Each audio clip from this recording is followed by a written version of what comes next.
seja muito bem-vindo a mais um Papo Saúde. E no programa de hoje a gente vai entender melhor como funciona um dos principais tratamentos para a infertilidade. Não é mesmo, Arthur? Exatamente, Winnie. Nós vamos mostrar o que é fertilização in vitro e vamos conhecer também o Centro de Medicina Reprodutiva, que foi onde nasceu o primeiro bebê de proveta do estado do Ceará.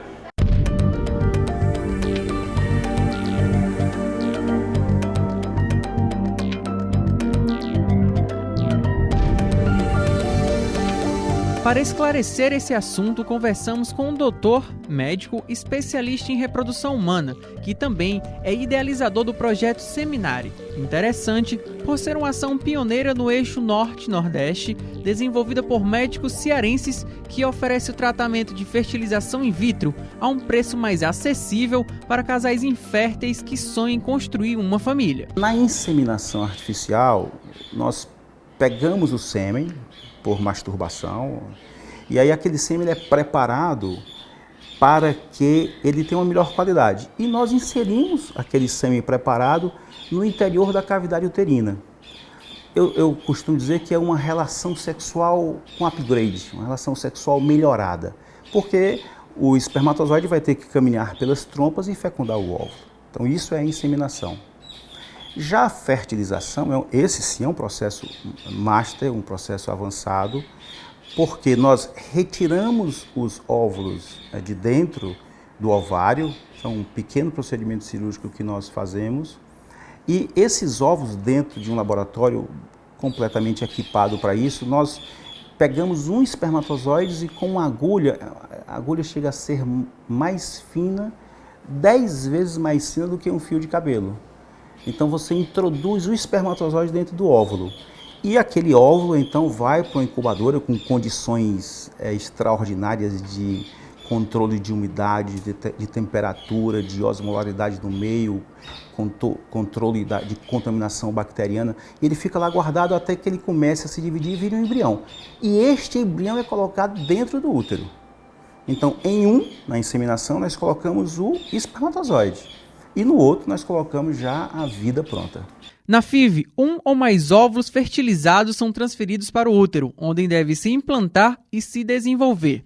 Os riscos que envolvem a fertilização in vitro são raros, mas como todo tratamento clínico, também podem ocorrer. Dr. Torquato nos conta mais sobre esse assunto. A gravidez múltipla sempre é um risco, né?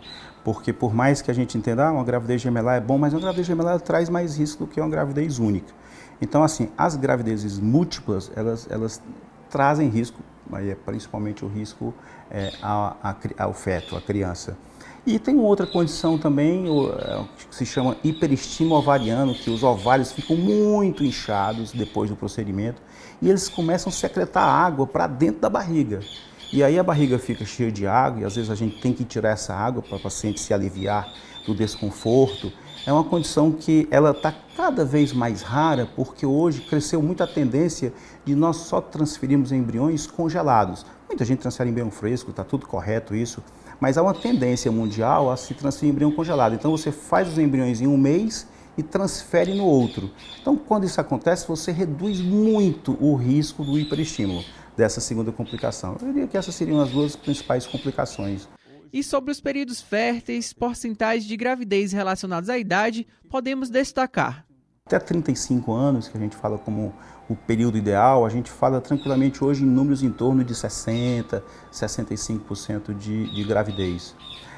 Olha como esse número muda dramaticamente. Se você se desloca de até 35 anos e você vai para 40 anos, você aos 40 anos vai falar em torno de 20%, uma queda dramática de 60% para 20%. E se você fala 43 anos, você vai falar em torno de 6%. Então a idade é um fator muito crucial. A gente, toda vez que a gente tem a oportunidade de falar para um público maior, como agora, a gente sempre pede para ter um olhar especial para essa parte. Porque a mulher, ela mudou muitas coisas. Em 1950, a mulher começou a votar, então em 1940 ela não votava. Hoje, mulher é presidente de grandes nações. Então há uma mudança dramática no aspecto social da mulher. E isso trouxe consigo o adiamento da primeira maternidade. São coisas, a mulher com 20 anos, ela estava casando, engravidando. Hoje, aos 20 anos, ela está nas bancas da universidade, se formando aos 24, 25, fazendo os mestrados, doutorados, especializações para buscar o primeiro emprego, para buscar ter, digamos, o local que ela mora, a autonomia dela. Depois que casa, vai curtir o casamento. O tempo vai correndo, né? O tempo não vai parar para ela. Então, daí porque essas informações eu acho sempre relevantes, para que seja um alerta, né? Seja um alerta. Pelo menos saiba que está deixando o tempo correr, mas entendendo que há riscos nisso em relação à fertilidade. A infertilidade talvez seja um presente para algumas pessoas. E ela olhou assim e disse assim, é estranha a frase. Como pode uma infertilidade, uma doença tão que faz a alma doer tanto, como pode ser bom? Mas eu acho que eu falei para ela, a gente aprende a ser mais humilde, a gente aprende a ser mais resiliente, a gente aprende a não desistir, a gente aprende a lutar, buscar pelo nosso sonho. Então a infertilidade ela traz isso. Esse é um recado, sabe? Não olhar apenas com o olhar de, poxa, Deus não quer que eu seja mãe. Deus não quer que eu seja pai. Deus não quer isso. Não quer isso. Ele quer que você lute. Ele quer que você busque o seu sonho. Ele quer que você vá atrás. E nesse aspecto, a infertilidade pode ser um presente. Pelo crescimento pessoal que cada casal tem, eu posso te atestar isso, ao passar por essa coisa.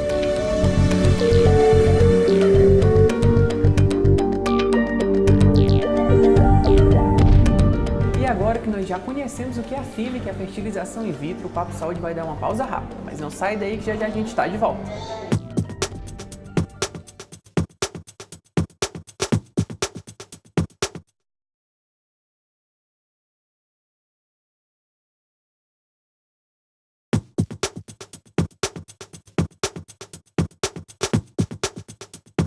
O Papo Saúde está de volta e agora você vai conhecer a história da Ana Dízia Marinho, que realizou a fertilização in vitro e obteve sucesso. Dá só uma olhada.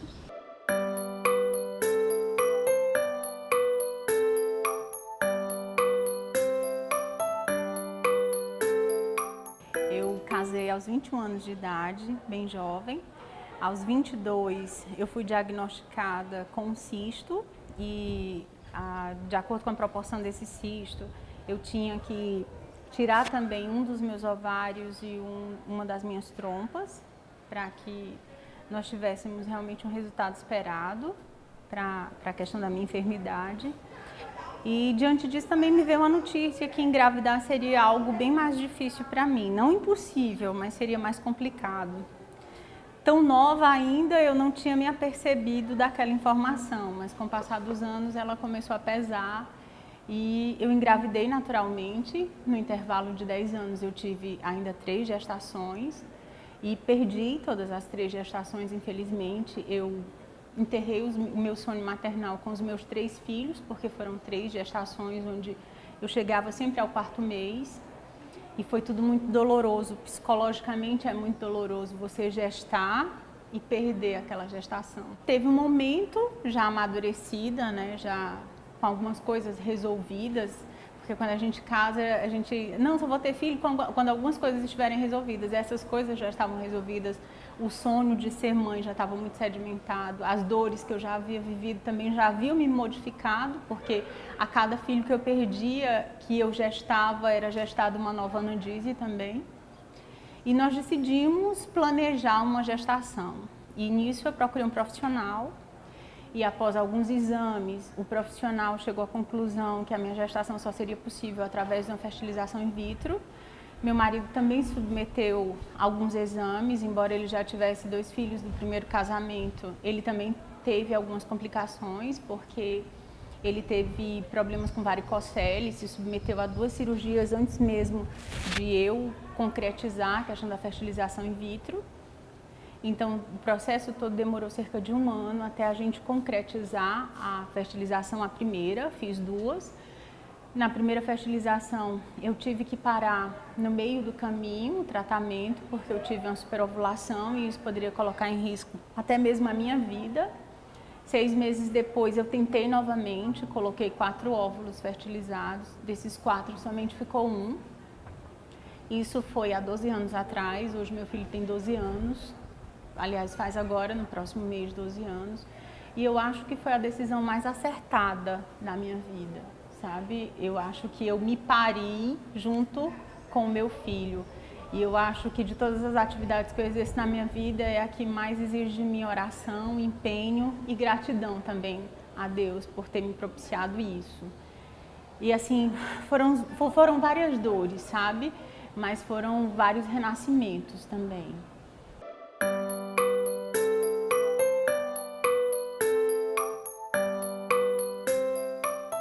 O que me deu força foram as 3 gestações perdidas, e a sensação que eu tinha era que eu estava chegando tão longe e que estava tão perto. E assim, o preciosismo do médico, sabe? O cuidado, o amparo dos profissionais. Eu tive amparo desde dentário ao psicológico, sabe? Para que pudesse me resguardar nesse momento, porque a fertilização, ela mexe com o todo da mulher. É algo planejado, mas é algo planejado que pode não dar certo, né? E eu não queria novamente passar por essa frustração, porque seria a 4ª vez. Então, exigia de mim meu empenho, exigia de mim dedicação, exigia de mim meditação, exigia de mim muitos amparos comigo mesma. E eu também pude contar com esse amparo, tanto da minha família, como dos meus enteados, do meu marido, dos meus enteados, dos meus pais e do próprio médico. Acho que o profissional, nesse trabalho todo, ele é talvez a peça fundamental, sabe? Se você se sente segura com esse profissional, acolhida daquela necessidade real, eu acho que ele faz a diferença.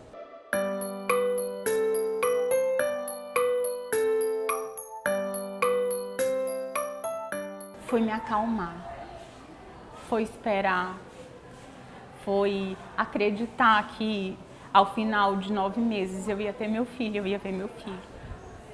Foi a calmaria, que embora o meu corpo permanecesse calmo, porque eu tinha que permanecer calma para poder dar conta da gestação, mas eu sei o turbilhão que era, a vontade que era ver meu filho, eu sei da minha espera, sabe?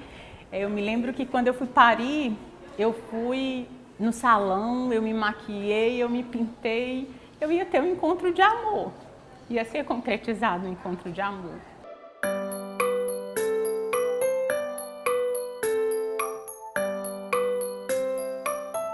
Eu andava até diferente, sabe? Eu tinha cuidado redobrado, eu dirigia diferente, eu subia a escada diferente, não era mais só a Ana Dízia. Eu não me sentia mais só, era a Ana Dízia e mais alguém que precisava de mim, que eu precisava daquela pessoa. E aí é quando eu falo novamente da questão da calmaria. Ter essa calmaria é que é importante, sabe? Você tentar ter esse equilíbrio da espera, do amor que nasce, da gestação do dia a dia, de gestar outra pessoa e outra pessoa te gestar. É assim, você tem que ter um amparo psicológico, sabe? Um amparo espiritual muito grande também.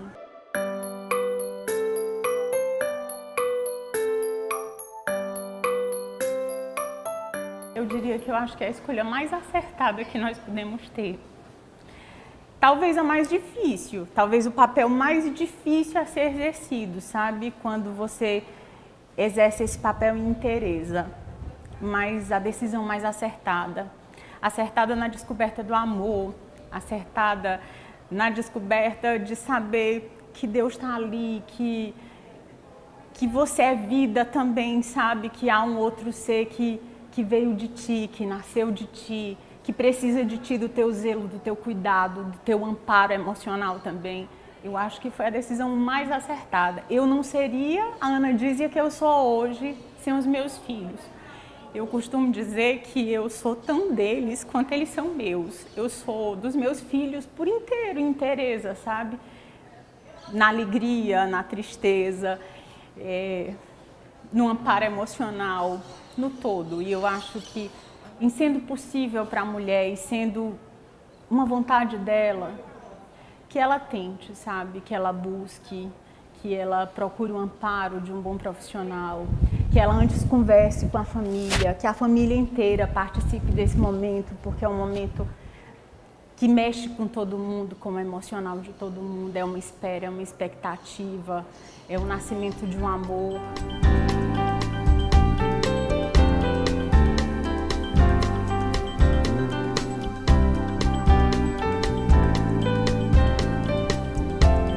Muito legal e motivador conhecer histórias como essa, mas o Papo Saúde vai ficando por aqui. Eu espero que vocês tenham gostado e muito obrigado pela companhia de vocês.